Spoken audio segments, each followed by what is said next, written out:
Good morning students.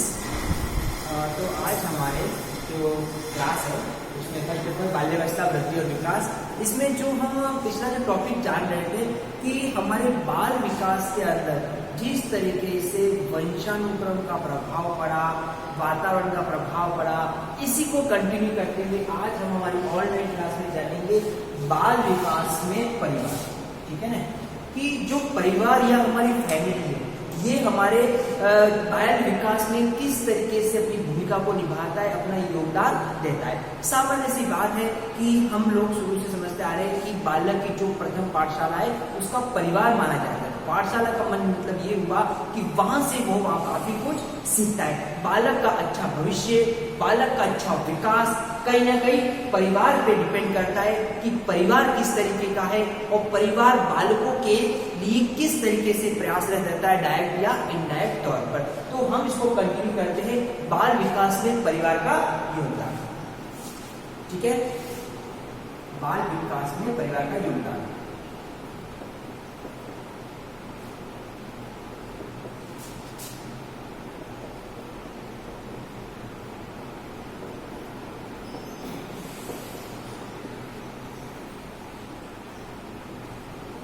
योगदान भूमिका की बात करें तो परिवार का ये भूमिका रहती है कि वो सारी सिचुएशन, वो सारा माहौल तैयार करे जिससे कि बालक अपने बेहतर भविष्य की ओर आगे बढ़ सके। इसके लिए उसको प्रारंभिक तौर से जब बालक शैशवावस्था में होता है तब से ही बच्चों के लिए प्रयास करते रहना चाहिए। इसके लिए जो सबसे पहले भूमिका आ जाती है वो यहाँ पर आ जाती है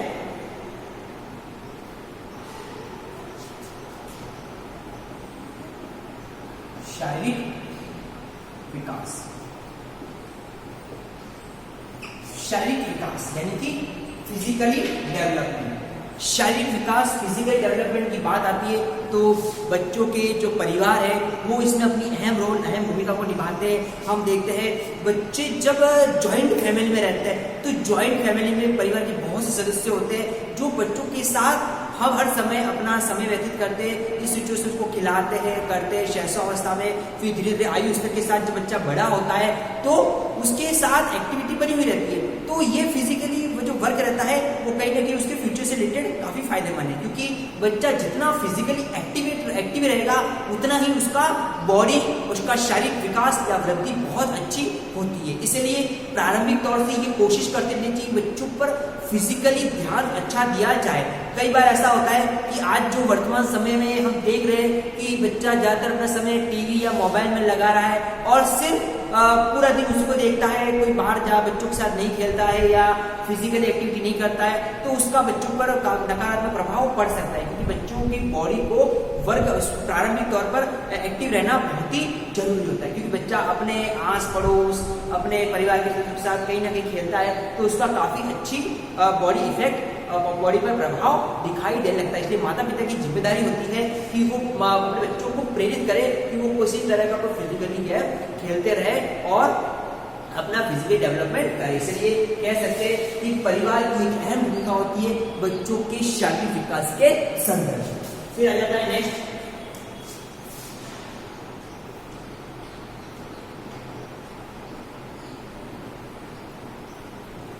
मानसिक विकास। मानसिक विकास, बच्चों की मानसिकता पर कहीं ना कहीं परिवार की भूमिका भी अहम रहती है, क्योंकि परिवार का जो वातावरण होता है वो वातावरण ऐसा होना चाहिए जो बच्चों पर एक पॉजिटिव एनर्जी डाले, सकारात्मक ऊर्जा का संचार करे। क्योंकि यही सकारात्मक ऊर्जा कहीं ना कहीं हम कह सकते हैं कि बच्चों को मानसिकता अच्छी करेगी। हम या फिर उल्टा कहें कि जिन परिवार के अंतर्गत या जिस परिवार में हम देखें कि कलह होता है, झगड़े होते हैं या परिवार के सदस्यों की आपस में नहीं बनती है, ऐसे परिवार में बालकों की मानसिकता पर काफी गलत या नेगेटिव इफेक्ट आ सकता है, या फिर कुछ गलत शब्द बोल देना, किसी तरह से बच्चे सदमे से रहते हैं। बच्चों के जो विकास है उस विकास में अवरुद्ध या बाधा उत्पन्न हो सकती है। तो बच्चों की बेहतर मानसिकता के निर्माण करने के लिए परिवार का जो वातावरण है वो काफी अच्छा होना चाहिए। तीसरी बात आती है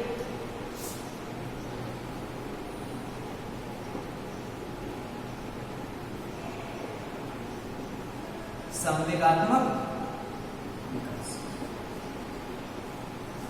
संवेगात्मक विकास, संवेग मीन्स हमारे इमोशंस, हमारी भावनाएं। भावना संवेग, जब बच्चा जन्म लेता है तो बच्चों में प्रारंभ में किसी तरह कोई संवेग नहीं होते, लेकिन धीरे धीरे जैसे जैसे शनि शनि बालक की आयु बढ़ती है उसमें संवेग, इमोशंस डेवलप होते रहते हैं। तो ये आवश्यक है बच्चों के जो संवेग है उसमें स्थिरता बनी रहे, वो ऐसे हो जो बच्चों के फ्यूचर या भविष्य के संदर्भ में सही है। यानी कि बच्चों के इमोशंस डेवलपमेंट में फैमिली का रोल अहम होता है। कभी भी ये कोशिश नहीं करनी चाहिए कि बच्चा अपने इमोशंस को अपने ऊपर हावी हो जाए। जैसे कि अत्याधिक हम बच्चे को देखते हैं, कई बार बच्चा कोई घर में सिचुएशन ऐसी प्रॉब्लम हो जाती है तो बच्चा रो रो के अपनी बात मनवाने की कोशिश करता है। तो बच्चों के कोई जो ऐसी बात लगती है हमको जो सही है तो वो तो मनवा सकते हैं, लेकिन हम गलत या अनुचित बातों को नहीं मनवा सकते। इस तरह से हम बच्चों पर संवेग, इमोशंस डेवलप जब बच्चों के होते हैं तो उस पर काफी परिवार का रेस्पॉन्सिबिलिटी बनती है, वो उस पर ध्यान देगा और उसके लिए वो प्रयास करेगा बच्चे का अच्छे इमोशन डेवलप हो। साथ ही साथ परिवार में माता पिता, अन्य सदस्यों को कोशिश करनी चाहिए बच्चों के सामने ऐसा बर्ताव, ऐसा व्यवहार नहीं करे जिससे कि बच्चों के इमोशंस पर उनका भी गलत प्रभाव पड़ जाए। जैसे कि मान लो घर में कोई अत्यधिक गुस्सा कर रहा है, ठीक है ना, तो ये गुस्सा करना बच्चों पर गलत प्रभाव डाल सकता है। इस तरीके से परिवार को इस बात पर ध्यान देना चाहिए। अगला है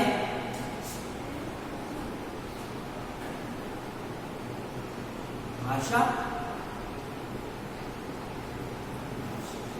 लैंग्वेज डेवलपमेंट, भाषा विकास। परिवार अपने आप में बालक की प्रथम पाठशाला है, हम पढ़ते आ रहे हैं, और बालक की प्रथम भाषा होती है उसकी मातृभाषा, मदर टंग। बालक की प्रथम भाषा होती है उसकी मातृभाषा, यानी कि बालक जिस परिवार या जिस परिस्थिति या जिस परिवेश में रहता है उस भाषा को सीखना एक स्वाभाविक क्रिया है, बच्चा उसको सीखेगा ही सीखेगा।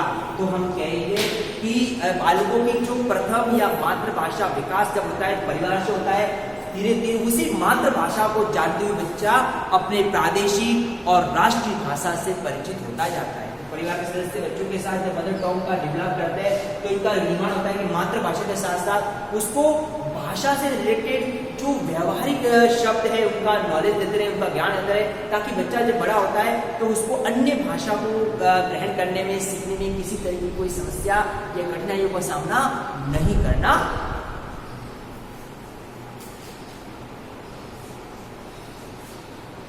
अगला है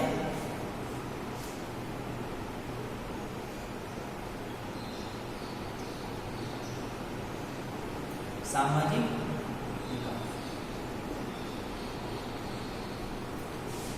मनुष्य अपने आप में एक सामाजिक प्राणी है, समाज में उसका अस्तित्व है, समाज में रहता है, तो कहीं ना कहीं उसको सामाजिकता निर्मित करने में परिवार की अहम रोल होता है।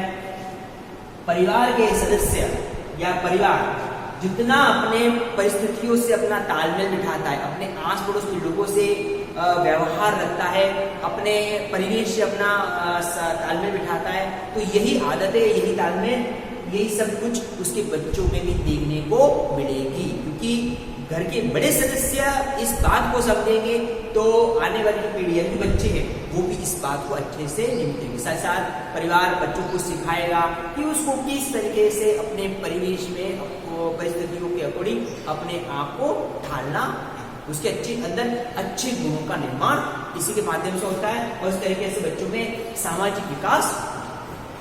अगला है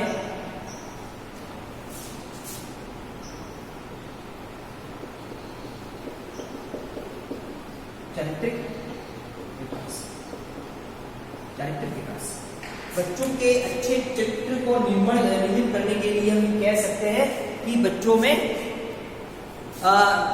अच्छे नैतिक गुणों का निर्माण करने की परिवार की भूमिका अहम होती है। क्योंकि परिवार कहीं ना कहीं बच्चों में अच्छे नैतिक गुणों का निर्माण करता है, उसमें अच्छे आदतों का निर्माण करता है, दूसरों को बड़ों, अपने से बड़ों के साथ किस तरह सम्मान किया जाए, छोटों के साथ किस तरह व्यवहार किया जाए, अन्य सदस्यों के साथ किस तरह व्यवहार किया जाए, किसी के साथ अनैतिक अनुचित व्यवहार नहीं करना, किसका रेस्पेक्ट किस तरह से करना, ये सब बातें परिवार से ही सीखने को मिलती है।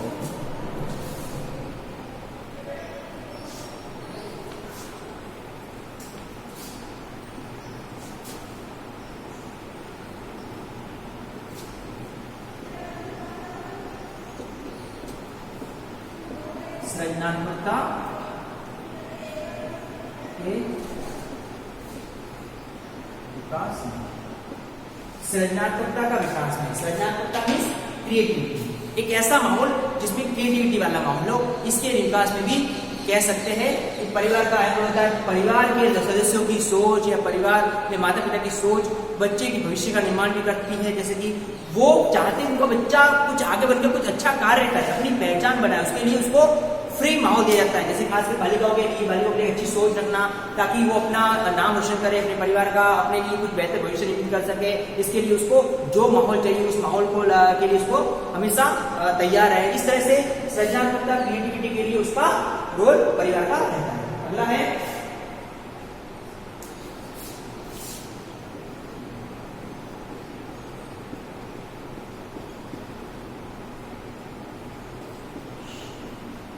शैक्षिक विकास, एजुकेशन डेवलपमेंट, शैक्षिक विकास। शैक्षिक विकास बच्चों को पढ़ाना लिखाना माता पिता की जिम्मेदारी होती है, तो परिवार की जिम्मेदारी होती है। तो ये आवश्यक है, बच्चों को बेहतर शिक्षा प्रदान करने के लिए, एजुकेशन प्रदान करने के लिए परिवार जिम्मेदार होता है। वो बच्चों की जो अनिवार्य विशुद्ध शिक्षा तो सरकार द्वारा नियमित है, ये दी गई है। उसके अलावा बच्चों को किस तरीके से उनका फ्यूचर निर्माण करना, उनको क्या उनकी मतलब वो क्या चाहते हैं, वो किस तरह से अपना भविष्य निर्मित करना चाहते हैं, इसके लिए परिवार के लोग उसका सहयोग और समर्थन करें।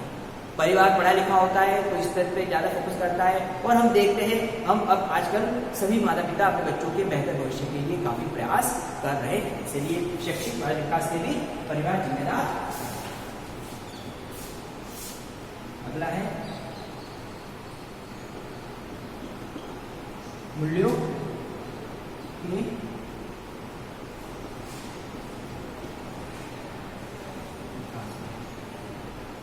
मूल्य होते हैं हमारे आदर्श, हमारी पहचान, जिससे हम एक अच्छे नागरिक बनते हैं, एक भावी नागरिक बनते हैं, जो अपने साथ साथ अपने परिवार, समाज, राष्ट्र के हित और भलाई के लिए काम करते हैं। तो ऐसे नागरिकों का निर्माण करना जो हमेशा अपने साथ दूसरों के भलाई के लिए तत्पर रहे, उनका सहयोग करे।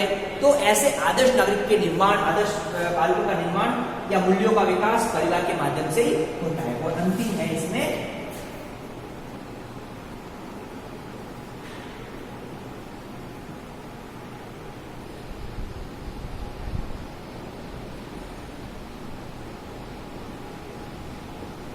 दक्षता का, दक्ष यानी कि कैपेबल, बालक को अपने जीवन के संदर्भ में कैपेबल बनाना, एक अच्छा बनाना, जिससे वो किसी भी कार्य को सही और पूर्णता से कर सके, दक्ष रूप से कर सके। इस तरीके से दक्ष बनाने का काम भी परिवार के माध्यम से होता है। इस तरीके से समझाना कि बाल विकास में जो परिवार है उसके योगदान बच्चों को शारीरिक, मानसिक, संवेगात्मक, भाषा, सामाजिक, चारित्रिक, सृजनात्मक, शैक्षिक, मूल्य और दक्षता के विकास में होता है। तो आज हमने अपनी क्लास में बाल विकास में परिवार की भूमिका को जाना।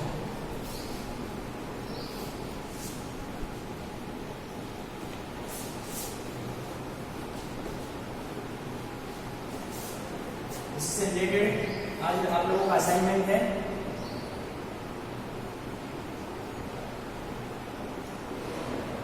बाल विकास में परिवार की भूमिका को, बाल विकास में परिवार की क्या भूमिका है जो आज हमने जाना। इससे रिलेटेड आपको अपना एक असाइनमेंट रेडी करना है। स्टूडेंट्स, जैसे कि आपको बताइए कोरोना की जो सिचुएशन है वर्तमान में काफ़ी और विकट होती जा रही है, और जो सिचुएशन क्रिटिकल होती जा रही है। हमको इस स्थिति में बस अपने आप को सेफ रखना है, अपने परिवार को सेफ रखना है, साथ साथ आप लोग को भावी शिक्षा हो तो कोशिश करना है कि जागरूकता चलाएं कि किस तरीके से हम बीमारी से इस बचे रह सकते हैं, और हमको सरकारी नियमों गाइडलाइनों का पालन किस तरीके से करना और मास्क का प्रयोग किस तरीके से करना। Thank you.